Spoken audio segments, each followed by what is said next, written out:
आज हम बताएंगे तुलसीदास जी का जीवन परिचय। तो चलिए वीडियो में आगे बढ़ते हैं। तुलसीदास जी एक बैरागी साधु, हिंदी साहित्य के महान कवि, साहित्यकार एवं दार्शनिक थे। तुलसीदास जी ने अपने जीवन काल में राम भक्ति में लीन रहकर अनेकों ग्रंथों की रचनाएं की। तुलसीदास द्वारा रचित रामचरितमानस एक पुरातन पौराणिक बहुप्रसिद्ध ग्रंथ है। तुलसीदास की माता का नाम हुलसी देवी जबकि पिता का नाम आत्माराम दुबे थे।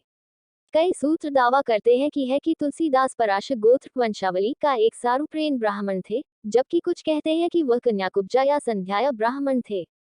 माना जाता है कि उनका जन्म राजापुर चित्रकूट में हुआ था। तुलसीदास जी का कैसे पड़ा रामबोला नाम? तुलसीदास जी के जन्म को लेकर फिलहाल कई मतभेद हैं। ऐसा कहा जाता है कि वह 12 महीने तक अपनी मां के गर्भ में थे और वे अन्य बच्चों से अलग 32 दांतों के साथ पैदा हुए थे। इसके साथ ही वे बाकी बच्चों की तरह जन्म के समय रोए नहीं थे, बल्कि उन्होंने राम शब्द कहा था, जिसके कारण उन्हें रामबोला नाम दिया गया था।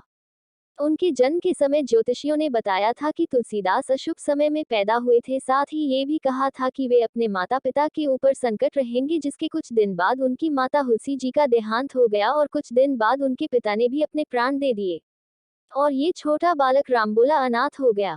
लेकिन दासी चुनिया ने तुलसीदास का अपने बच्चे की तरह पालन पोषण किया। वहीं जब तुलसीदास महज 5.5 साल के थे तब दासी चुनिया भी संसार छोड़कर चल बसी। तुलसीदास जी जब बिल्कुल अकेले रह गए थे तब रामानंद के मठवासी आदेश पर वैष्णव की तपस्या करने वाले नरहरिदास ने अपनाया। नरहरिदास ने रामबोला बालक को अपने आश्रम में जगह दी। इसके बाद उनका नाम तुलसीदास रख दिया। तुलसीदास जी ने रामचरितमानस के अलावा वाल्मीकि ऋषि, गीतवाली, दोहावली, संस्कृत रामायण आदि काव्यों की रचना की थी। तुलसीदास जी भगवान राम के सच्चे भक्त एवं अनुयायी थे। वेदों, साहित्य का ज्ञान। तुलसीदास ने वाराणसी में संस्कृत व्याकरण समेत 4 वेदों का ज्ञान लिया और 6 वेदांत का अध्ययन भी किया। वे बचपन से ही तीव्र और कुशाग्र बुद्धि के थे। उनमें सीखने की क्षमता इतनी प्रबल थी कि तुलसीदास जी ने हिंदी साहित्य और दर्शन शास्त्र का अध्ययन प्रसिद्ध गुरु शेषा सनातन से लिया।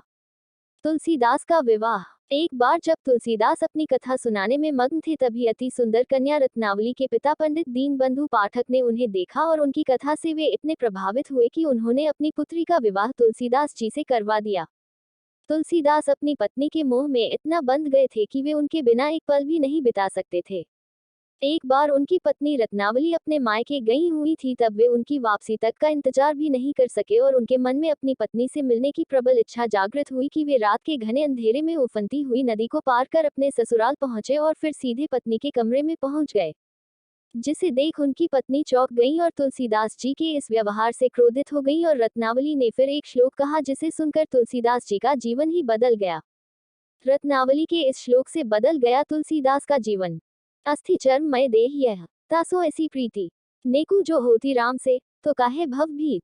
अर्थात इस श्लोक के माध्यम से रत्नावली ने तुलसीदास जी से कहा कि हाड़ मांस के शरीर से आप जितना प्रेम करते हैं, अगर उसके आधा प्रेम आप पर भगवान राम से कर ले तो आप भाव सागर से पार हो जाएंगे। ये कड़वे और सच्चे शब्दों ने तुलसीदास पर गहरा प्रभाव छोड़ा और उन्होंने पारिवारिक जीवन का त्याग कर दिया और उन्होंने रत्नावली को अपने पिता के घर छोड़कर वे अपने गांव राजापुर लौट आए और भगवान राम की भक्ति में लीन हो गए।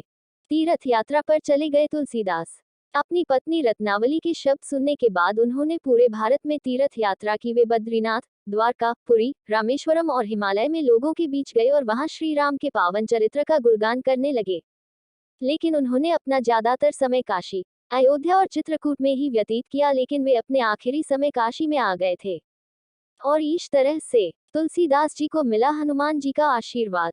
भगवान राम की अटूट और प्रबल भक्ति और हनुमान जी के आशीर्वाद से तुलसीदास जी को चित्रकूट के 80 घाट में भगवान श्री राम के दर्शन हुए। तुलसीदास जी की मृत्यु। तुलसीदास के काफी सालों से बीमार रहने के चलते उन्होंने सावन में संवत 1623 में देह त्याग दी। दोस्तों, कैसी लगी आपको ये जानकारी कमेंट्स में जरूर बताएं। अगर वीडियो अच्छी लगे तो लाइक करें, शेयर करें, सब्सक्राइब जरूर करें।